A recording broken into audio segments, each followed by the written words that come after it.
Welcome to Business Beyond the Mic, where we join Carly Van Heerden, CEO and founder of We Edit Podcasts. Together, let's uncover the art of podcasting. Hey everyone, and welcome to Business Beyond the Mic. I'm your host, Carly Van Heerden. Today on the show, we welcome Amber Romaniuk. Amber is an emotional eating, digestive, and hormone expert with 10 years experience helping high-achieving women create a level of body confidence, intuition, and optimal health through powerful mindset healing, self-care, and overcoming self-sabotage with food. Her podcast, the No Sugarcoating Podcast, has over 1 million downloads, almost 500 episodes, and is listened to in over 88 countries. Amber overcame her own emotional eating after gaining and losing more than 1,000 pounds and spending over 50,000 on binge foods and spending 5 years balancing her hormones and digestion. She also dismantled her deep limiting beliefs and behaviors, keeping her stuck in the same looping patterns. Now she helps others achieve the biggest healing miracles of body freedom so they have the confidence and health to create amazing lives. During our conversation, Amber shares openly about her podcasting journey and walks us through what it looks like to pivot from having a co-host to going solo. We also get into why it's important to protect yourself legally as a podcaster, Amber's top monetization tips, and how she was able to land a guest feature with a star from the hills. I'm so excited to share this episode with you, so let's get into it. Amber, welcome to Business Beyond the Mic. It is so great to have you on the show today. Thank you for having me. I'm so excited to be here with you. Yeah, absolutely. I was saying beforehand, I'm so excited to dig into your journey. I mean, you are nearing 500 episodes. That is an amazing feat. The lessons that you've learned must be incredible. And I'm just excited to share it with the listeners today. But before we get into that part, why don't you kick us off and tell us a bit more about yourself, your business, your brand, and of course, your podcast. Yeah, of course. So my name is Amber Romaniuk and I'm an emotional eating, digestive, and hormone expert. I've had my business for almost 11 years now. And what really prompted me to start my business, I never thought I would be a business owner. I originally went to college for broadcast news. I wanted to be an entertainment reporter. So went to school, got that schooling, realized I didn't want to have to move to a small town and make $4 an hour at a radio station, working from 2 a.m. to 9 a.m. Did some communications. And then through that whole journey, everything hit the fan. And I went through a really deep struggle with binge eating, food addiction, emotional eating, body image dysmorphia, to the point where I was eating out of my garbage can. That's how addicted I was to food. And then of course, yo-yoing with the diets, the restriction, and all the self-bullying and the negative self-talk and the self-hatred, just it was so deep.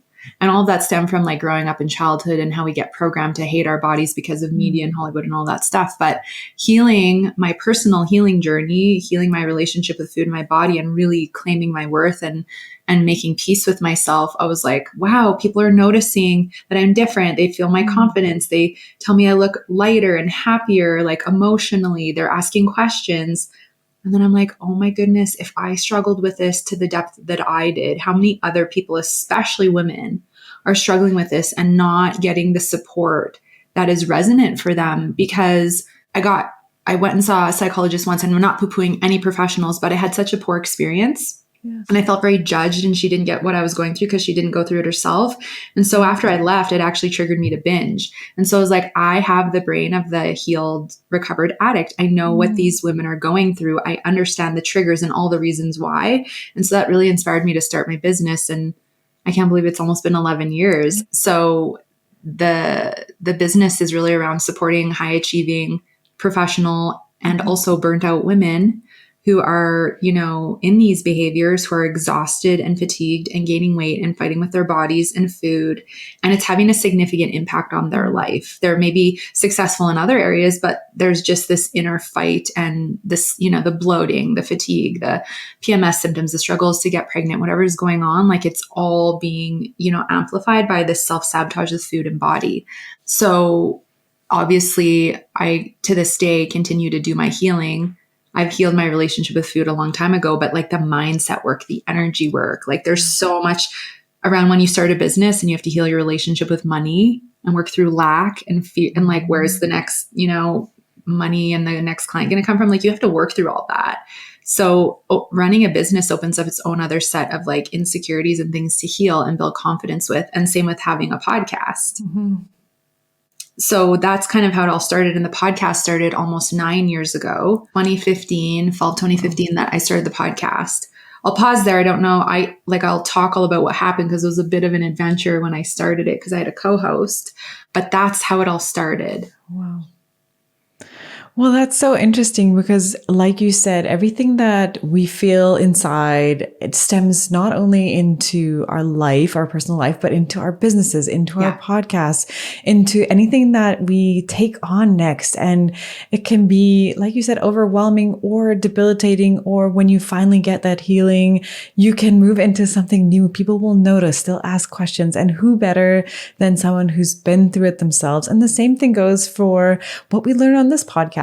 Everybody that's been through the journey of starting a podcast, growing a podcast, getting through all the lessons, it's the best way to learn anything on this journey is through other people who have been through it. And it can just be so powerful. But I'd love to dig a little bit more into your podcast journey because you started so long ago. There must have been so many changes, like you said. And so why don't you talk a little bit more about what inspired you to launch, what that first looked like, and then how it's adapted and changed over the years? Yeah. So at the time, I had kind of been chatting with a colleague of mine and we kind of became friends, and we were both talking about potentially starting a podcast. And we kind of, we had gone to the same school, she was more established in her business, but we just had a good vibe bouncing off of each other and different approaches to take with the themes in our business. And so we did a YouTube video together and it went over really well. And people were asking a ton of questions. We're like, what if we started a podcast together? And so essentially, first it was like figuring out the name. And we're like, well, we don't want to sugarcoat it. So we came up with the No Sugarcoating Podcast, which I absolutely love to this day. Sometimes people are like, it should be like the Healing Emotional Eating Podcast, because you probably get more downloads. It'd be more heavily searched. And I'm like, fair enough. I'm like, but I just love this name because I come with love, but I don't sugarcoat it. And so we started the podcast together, and she was more focused on which I wasn't really a fan of, but it was fine because I always brought in my 2 cents. She was talking more about keto diet and like those kinds of things. And I was bringing in like the healing your relationship with food mindset and all that kind of stuff.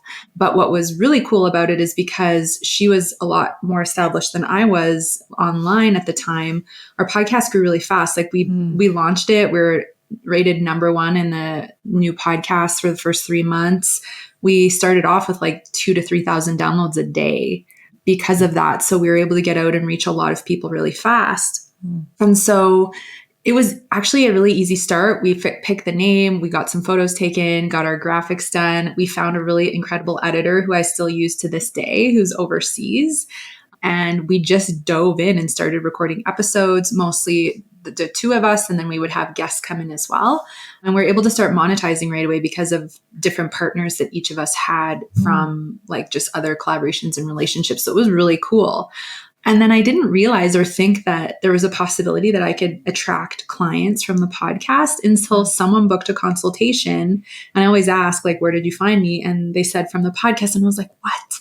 This is so cool. Like, how? Because this expanded my reach to international. I was getting a lot of local clients, right? But to all of a sudden have someone contacting me from the United States was like, this is so cool.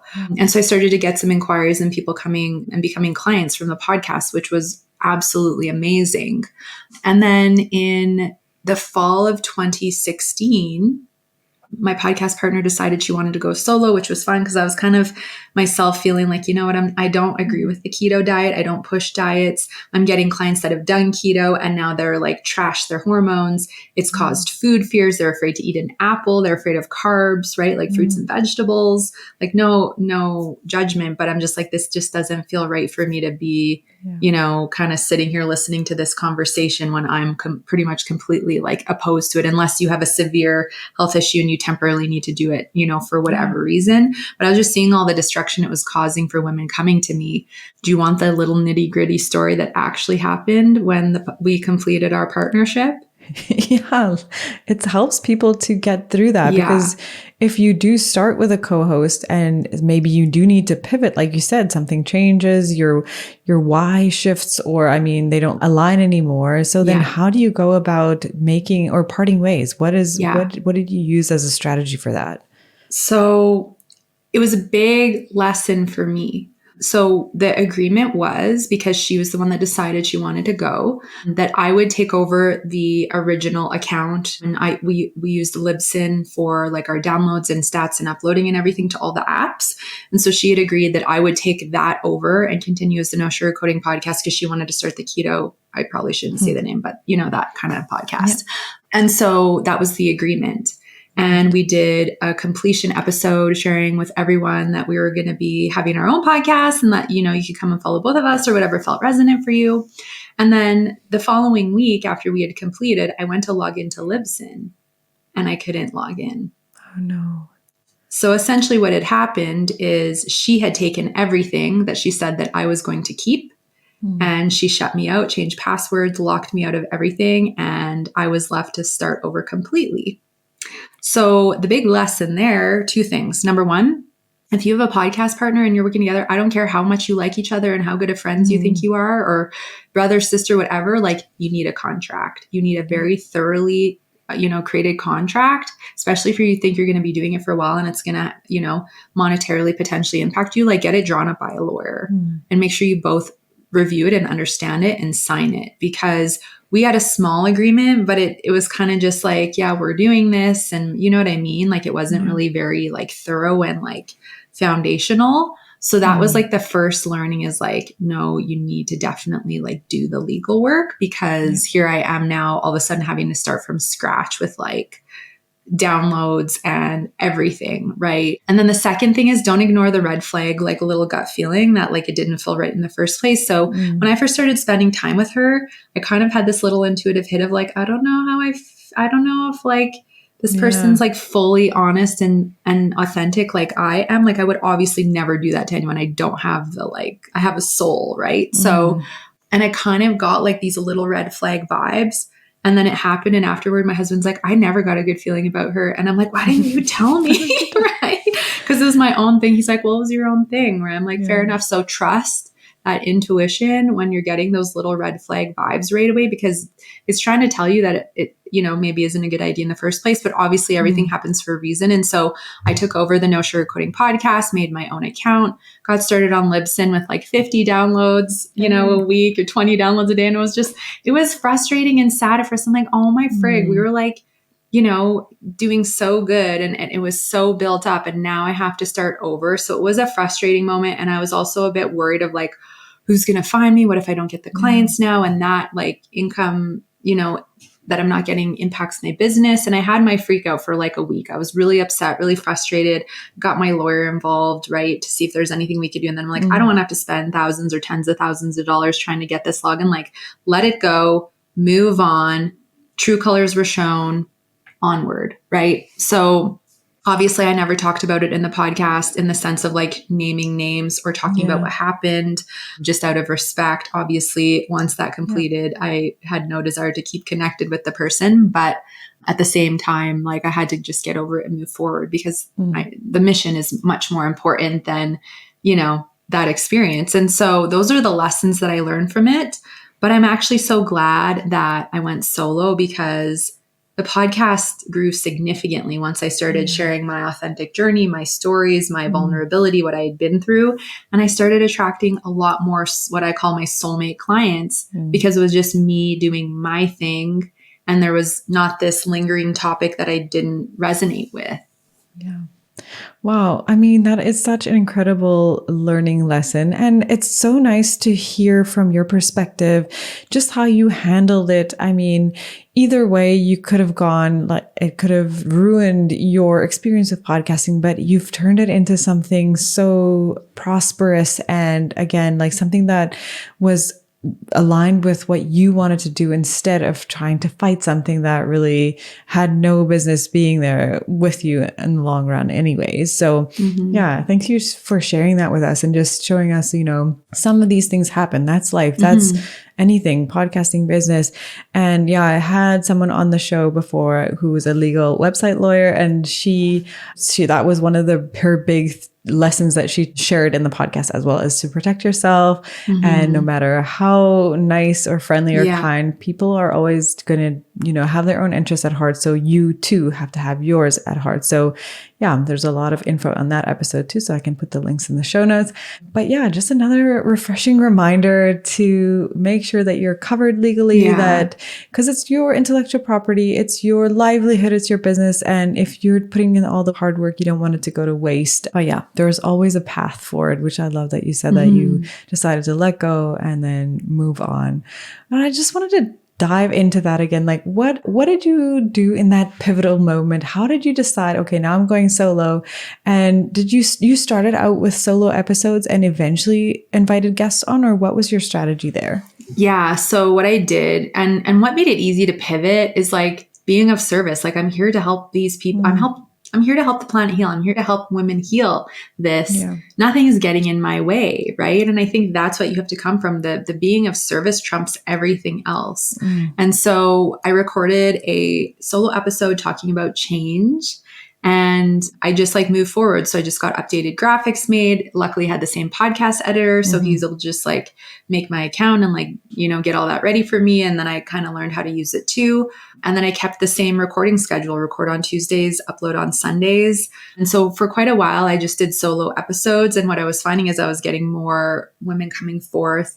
And it's funny because someone would be like, oh, I'm so glad you went solo. I didn't really care for the other half. And I'm sure she got the same from people on my end, which is fine.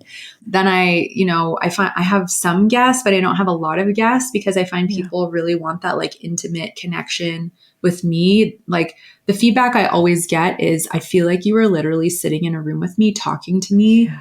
It feels like this is me. Like, I feel like you're looking at me in the mirror, telling me all this, and it's exactly what I'm going through. And so I find that's just the energy and flow that I really like, because there's always so much to share, but that's what really happened. So I just started like that, the weekly episodes, and then just had to get over, comparing the numbers from the past episode, right? The past podcast stuff and let go of that. And it's going to grow. Of course it's going to grow. I'm growing. My business is growing. So many people need this help. This is totally, it's good. So just move on and be of service. And yeah, so that's how it went. And it just started to grow a bit more over time. And what was really interesting is, I think it was 2020, my first goal is okay, I want to get 10,000 downloads a month. And so it took some time, but I got there. I went from 2,000 a month to 5,000 a month, 7,000, 8,000, kind of stuck in that realm for a while. Then I got up to 10,000. And then in 2021 of January, I was really I want to share a bit more about energy and spirituality and intuition, because healing your relationship with food and your body, your intuition gets stronger. I'm a sensitive empath. I want to teach people how to manage energy. There's a lot of energetic changes going on in the planet. And I'd been learning so much that I wanted to share, but I was afraid to, because I'm oh, what if I turn people off, or people think I'm weird or woo or whatever. I'm well, I am woo, and I have no shame in my game. And so I started to talk about that. And now my downloads went from 10,000 to 18 and 19 and 20,000. So it just went to show that holding back served me no purpose, or anyone else that was listening. And then I started to book more clients. They were oh my gosh, you do the energy and that stuff too. That's even more appealing. We want to work with you even more. Right. So that amped everything up even more. And then I found out that the podcast is, in the top 1% listened to podcasts globally in the world. And it's just wow, I had no idea that, where did you find that out? And then they're there's this website where you can plug in your podcast and see where it's at. And so just things like that, really, really cool. And then, yeah, it's just been this labor of love. I love Tuesdays because I record my podcast from 2:30 to 3:30 p.m. Right. And, sometimes I'll drop a bonus episode. So sometimes there's one on Wednesdays, but usually it's one a week. So that's circulation. Kudos to people that do 5 a week. I mean, I have the content, but it's that's a lot of energy to expend, because when I show for my podcast, I want to emit the energy. I want to give that to people, right? I don't want to just read words off a screen that I've made notes with. Like I really often don't do that. I just sit and I'm like, okay, this is a topic. This feels really good. And I just speak from my heart. And I love that because people can really feel that when they're listening. Yeah.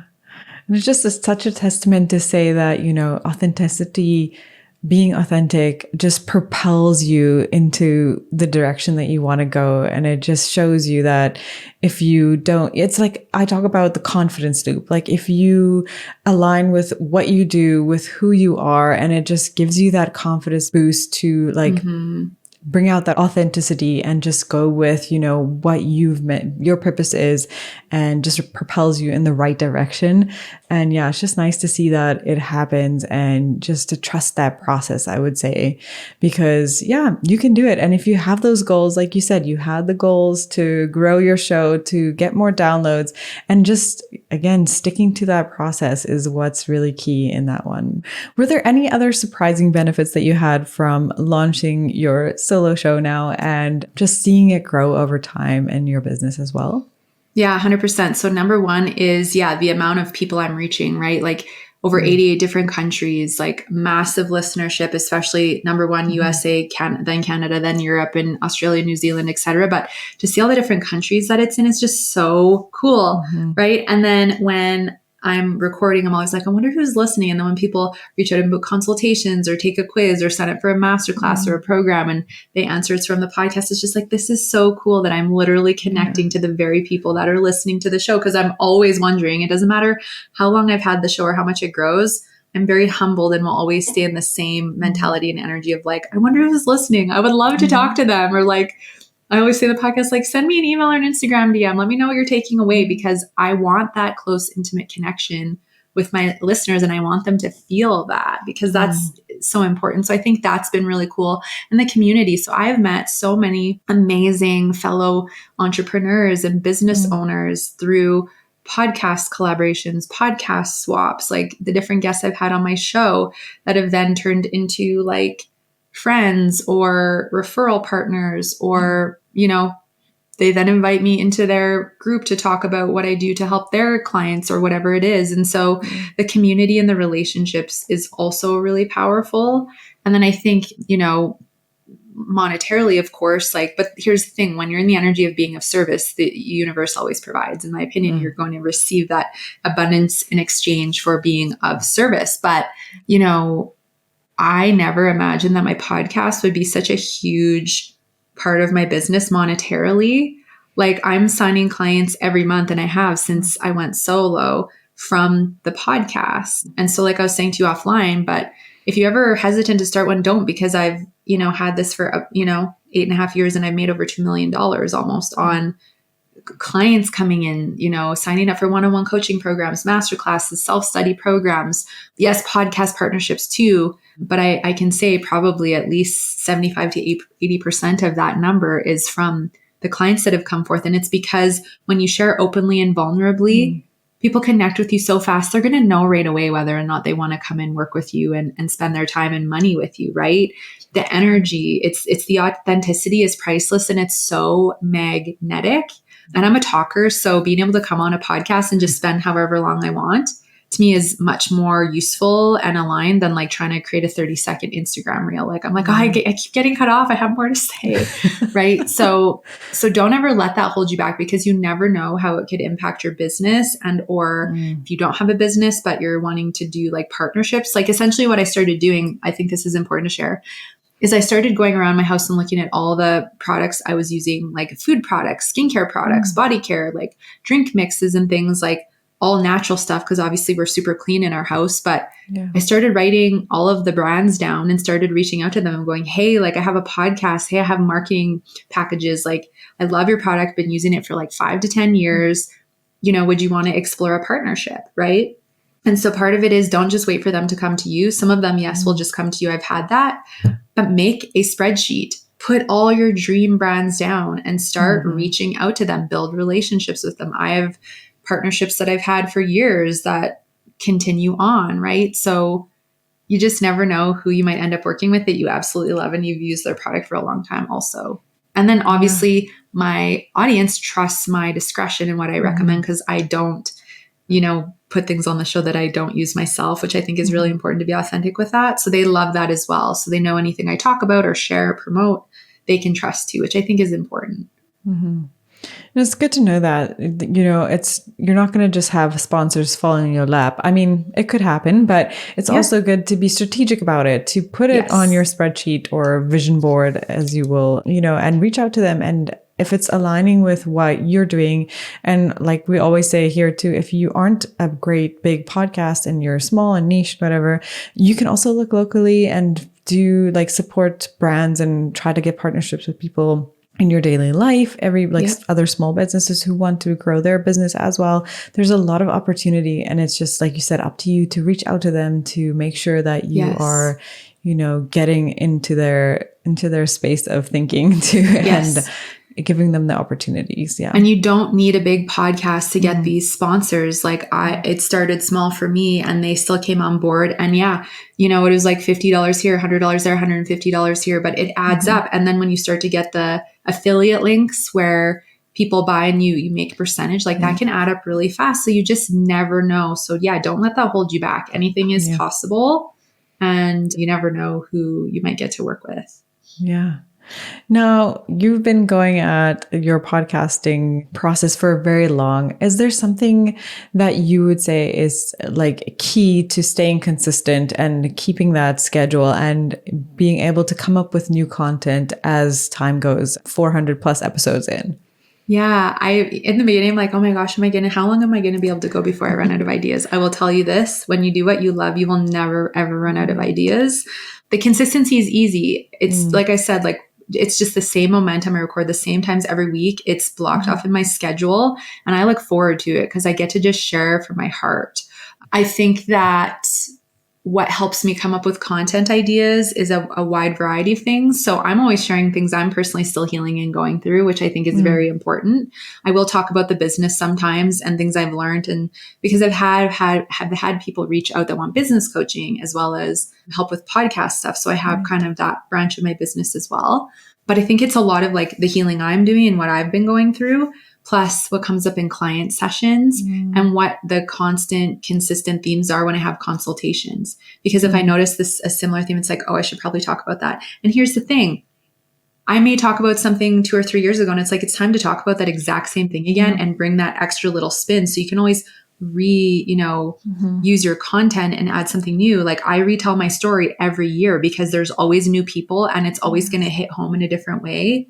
And you have what you have to remind yourself as a podcaster, but also as a business owner, especially if you're a coach of some kind, is you must be constantly sharing your story and taking yourself back to day one of like, when I was struggling in the depths of this, what would have helped me? What would I have needed? And it's to remember, I need to go back to that day one and talk about that because it helps people relate, right? So I think that's important because sometimes we can get caught up in our healing and like all the growth and everything we've learned. And so we're just like talking about the latest thing we've learned, but that may not land for your whole audience, maybe some of them. So I always check in and go, okay, I've done a couple episodes this month that maybe someone on day one would be like, okay, I'll get that more down the road. But then it's like, what's going to land for my day one listeners that are just starting to like go on the journey, right? So I think that that's really important. And I think the last thing is, don't feel that you have to have a certain length of podcast, that you have to, that it can't be longer than 20 minutes or, it has to be over an hour. Like prepare your content however you need, but trust that whatever the message is going to be perfectly received the way that it's supposed to. And the time frame doesn't matter. Sometimes my episodes are an hour, sometimes they're 30 minutes or 25, but it's whatever feels good for me, because I think that message is going to convey really well for the audience. And then as far as like, I have my show notes and the template's just been the same literally since the beginning. So just add a few key details. And then there's a podcast blog that comes out every week. I have a VA that does that for me. And then of course the editor does the rest. So I'm very grateful. I get to just show up and record and the rest gets taken care of. So if you're able to delegate and just show up to do your magic, albeit if you love editing and stuff, by all means, but I love having that time and energy for other things. And honestly, it's not that expensive. So if you're like, oh my gosh, I'm going to have to spend thousands of dollars a month. No, that's not true. I maybe spend like $250 or $300 a month on editing and another 100 on like all the graphics and everything getting ready. So it's like really not a lot compared to the ROI that I receive in return. Yeah, absolutely. And it helps you to, again, meet your audience where they're at, frees up your time to think creatively, get some content flowing, juices flowing, and just being able to, you know, focus on what you love to do instead of trying to become an editor. Yeah. But like you said, if you love that, our company people love it. So it depends on where you are in your journey. But totally. Yeah. But I love to dig in a little bit and think about what kind of strategies or things have you done in the past? Because you have this incredible community, this great following and listeners. What have you done to kind of stimulate that around the podcast and around your business? And what are your favorite tools and things to use for that? Yeah. So in the beginning, when I went solo, I did some Facebook ads to just try and get more traction to the podcast.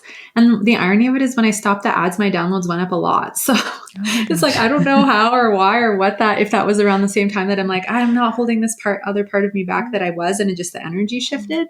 But yeah, so I was like, okay, I don't really think I need that. But you could play around with some ads to like get more traction and new people in. I always promote the podcast to my newsletter list on social media. I think that using and leveraging your audiences is so important. And even, you know, in the beginning, like when I had to start everything over, like I really asked for a lot of reviews. Can you listen to a bit of this episode and leave a review? Family members were like, oh my gosh, let us all go on our phones right now and leave you 5 stars to just help you out based on what happened. And so it's like, don't be afraid to ask, to get that support, to get the reviews, to get the ratings, to have people share the content if they're willing to on their social or with their newsletter or whatever it is. And so for me, those were things like, and just like really focusing on continuing to build the community. I also weekly pitch podcasts to be a guest. So I will email at least 5 to 10 podcasts a week. And luckily I have my VA who has made the list and she keeps adding to it, but I will email 5 to 10 personally a week. I will spend some time listening to the podcasts and then draft up an email. Personally, I do it because I want them to know that it's like me connecting and like giving it attention. Because when I get a bunch of pitches and they're like, hi, it's this PR person. And like, I get it. Like people don't want to spend the time and can pay someone to do that's fine. Yeah. But then it's like, they've not even listened to the podcast, right? They don't even know what it's about. And then they're like, hey, can we have this person on to talk about this topic that I would just like never you know, really have, and it just doesn't feel authentic. But then I get some great podcast pitches. I'm like, heck yeah, I want to have you show. In fact, you have a podcast, you want to have me on too? And then I, you know, invite that in too, because swaps are always great. But like, get yourself out pitching other podcasts and don't just pitch small podcasts because you're a small podcast. In 2019, I pitched, I mean, at the time it was a big deal. Now I'm like, oh, I'm so grateful that happened. But like, you know, kind of some of my like views around media and Hollywood have changed a bit, but that's okay. So I pitched a woman by the name of Whitney Port, who was on the reality TV show, The Hills. Yeah. And I literally just found her VA's email in her Instagram bio, sent a pitch. Her VA got back to me. I was on a call with Whitney the next week, directly talking to her about my story. She's like, I want to have you on the show. She's like, you can come down or we can do it online. I'm like, obviously I'm going to come down to Beverly Hills and record in person with you at Dear Media Studios, right? Like, hello. So I did. And that was a really cool experience. And so that was just my proof of like, don't ever like hesitate because you don't have the same amount of following or clout or whatever the thing is, right? So don't ever hesitate with reaching out to your dream podcasts or people, because it could be exactly what, you know, you never know what's going to happen. So those kinds of situations obviously help grow your listenership, your audience, your community, your client base, things like that. But you never want to like shut down the opportunity to be on a small podcast either, because some of the ones where I'm like, oh yeah, it'll be good, but like, I don't know if anything will come of it. Like, and then all of a sudden out of their 20 listeners to become clients, like that's significant. We want to clear out the number thing and just go like, this is about me being of service and helping whatever community I am gifted to have an opportunity to come and enjoy being a guest on, right? Because for me, it's about helping people, but we can also get caught up in the numbers, checking downloads. How many listeners does the other podcast have? Like, where are they? And it's like, it doesn't matter. Just like, you know, but I think that's part of social media and all this stuff. We always want to grow and we want more exposure, but just be grateful for any of it. Yeah. And the same thing, like if you change one person's life, that is also amazing, right? It's exactly. So it doesn't have to be 20 million of them, but great if it is, but also that one or two people that really you can be like the pivoting point in their life. Yeah. So, and if you didn't make the effort to go on that podcast or be featured on this smaller person's show, you never know what would have happened to that one person that you could have helped along the way. So exactly. That's a great reminder. Well, Amber, thank you for sharing so openly with us about all of these changes and lessons that you've had. And just, I know that it's going to help listeners to understand what can happen, what to do about it. And just be confident in the path that they are on with their podcast. But I still want to hop into some of these quick fire questions just to have a little bit of fun at the end here. So whatever pops to your mind first, let's just fire away. So the first one is, how has podcasting changed the way you do business or life? It's expanded my life and business so much, and it's helped build my confidence, sharing and being authentic. It just feels so good to be yourself and to not hold back. I think that that's something podcast has gifted me so much of. And I also think the community that it's created. Yeah. And it's been so true in everything that you've shared today. So you're right. And then number 2 is, what is a non-negotiable for your podcast? I record every week. I show up. I haven't missed a recording ever in the 8.5 years. Obviously, if there was some serious emergency, I may reconsider, but I haven't missed an episode, and consistency is the key for growth and expansion. No, amazing. And what was the biggest lesson that you've learned on your podcasting journey? The more vulnerable and authentic I am, the more well received I am. Aside from that 1 or 2 people that you trigger, but you got to just, those negative reviews, you got to just let that go. Because when you work on the mindset and you're talking about mindset and deep things that can trigger people, some people will get triggered and then their way to project and react is to leave a negative review. But the way that I see it, I'm like, if someone's leaving a negative review, I've obviously triggered something in them, and that's a good thing. Maybe they're going to think differently. So try to grow a thicker skin around those negative reviews, because you're going to get a few of them, but there's nothing wrong with you. Absolutely. Now, if time or money were not a factor, what would be next for your podcast? I would definitely invest a significant amount of money in a big PR company to pitch like thousands of podcasts, just so that I could like build that momentum more quickly. And then I also think that I would probably record 2 to 3 episodes a week. Short ones, like my longer ones for Sundays, but then like 2 10 to 15 minute episodes through the week. Yeah. I've seen a lot of people doing that, like just little tips or something, just to be able to launch with more episodes to get over that, like kind of not a plateau, but with the longevity of podcasting, just boost things. So that's an amazing tip. And I think everyone should think about giving yourself permission to explore these new things and try out different ways of growing your show. Thanks, Amber, for sharing with us. And it's been so nice to get to know your journey and see what you've overcome and how you walk through it with so much grace. And thank you so much for sharing with everybody on the show today. Thank you for having me. And I'm so glad you have this podcast, because I think it's so important and inspiring to help people see what it's all about and get into it for themselves. Yeah, absolutely. And thanks everyone for tuning in, and we will see you next time.